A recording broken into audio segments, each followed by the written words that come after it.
A considerable portion of the happenings of life comes to us without any direct choosing on our part, and such happenings are generally regarded as having no relation to our will or character, but as appearing fortuitously, as occurring without a cause. Thus one is spoken of as being lucky and another unlucky, the inference being that each has received something which he never earned, never caused. Deeper thought and a clearer insight into life convinces us, however, that nothing appears without a cause, that cause and effect are always related in perfect adjustment and harmony. That being so, every happening directly affecting us is intimately related to our own will and character, is indeed an effect justly related to a cause having its seat in our consciousness. In a word, involuntary happenings of life are the results of our own thoughts and deeds. This, I admit, is not apparent on the surface, but what fundamental law, even in the physical universe, is so apparent?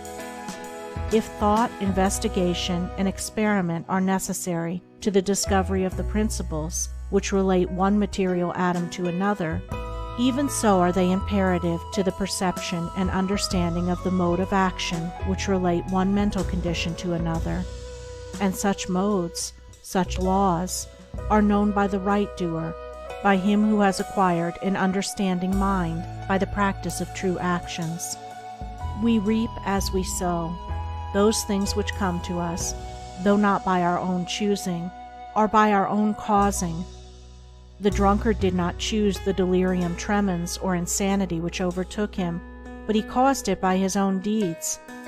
In this case the law is plain to all minds, but where it is not so plain, it is none the less true.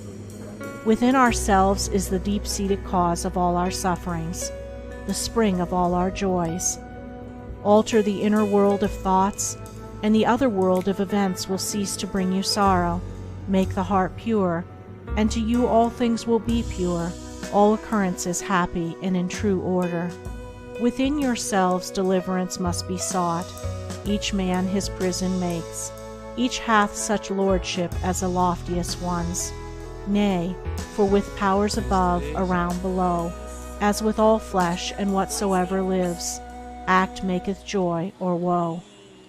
Our life is good or bad, enslaved or free, according to its causation in our thoughts. For out of these thoughts spring all our deeds, and from these deeds come equitable results. We cannot seize good results violently, like a thief, and claim and enjoy them, but we can bring them to pass by setting in motion the cause within ourselves. Men strive for money, sigh for happiness, and would gladly possess wisdom, yet fail to secure these things, while they see others to whom these blessings appear to come unbidden. The reason is that they have generated causes which prevent the fulfillment of their wishes and efforts. Each life is a perfectly woven network of causes and effects, of efforts or lack of efforts, and results, and good results can only be reached by initiating good efforts, good causes. The doer of true actions, who pursues sound methods, grounded on right principles, will not need to strive and struggle for good results. They will be there as the effects of his righteous rule of life. He will reap the fruit of his own actions, and the reaping will be in gladness and peace. This truth of sowing and reaping in the moral sphere is a simple one, yet men are slow to understand and accept it. We have been told by a wise one that the children of darkness are wiser in their day than the children of light.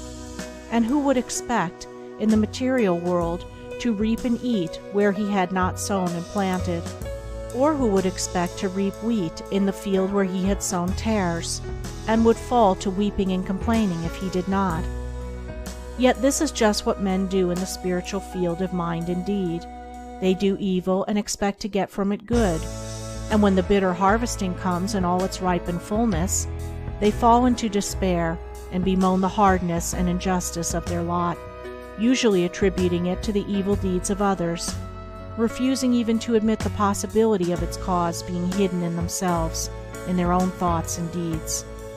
The children of light, those who are searching for the fundamental principles of right living, with a view to making themselves into wise and happy beings, must train themselves to observe this law of cause and effect in thought, word, and deed, as implicitly and obediently as the gardener obeys the law of sowing and reaping. He does not even question the law. He recognizes and obeys it. When the wisdom which he instinctively practices in his garden is practiced by men in the garden of their minds, when the law of the sowing of deeds is so fully recognized that it can no longer be doubted or questioned, then it will be just as faithfully followed by the sowing of those actions which will bring about a reaping of happiness and well-being for all. As the children of matter obey the laws of matter, so let the children of spirit obey the laws of spirit. For the law of matter and the law of spirit are one, but they are two aspects of one thing, the outworking of one principle in opposite directions. If we observe right principles or causes, wrong effects cannot possibly accrue. If we pursue sound methods, no shoddy thread can find its way into our web of life, no rotten brick enter into the building of our character to render it insecure.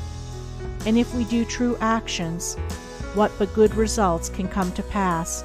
For to say that good causes can produce bad effects is to say that nettles can be reaped from a sowing of corn. He who orders his life along the moral lines thus briefly enunciated will attain to such a state of insight and equilibrium as to render him permanently happy and perennially glad. All his efforts will be seasonally planted. All the issues of his life will be good. And though he may not become a millionaire, as indeed he will have no desire to become such, he will acquire the gift of peace, and true success will wait upon him as its commanding master.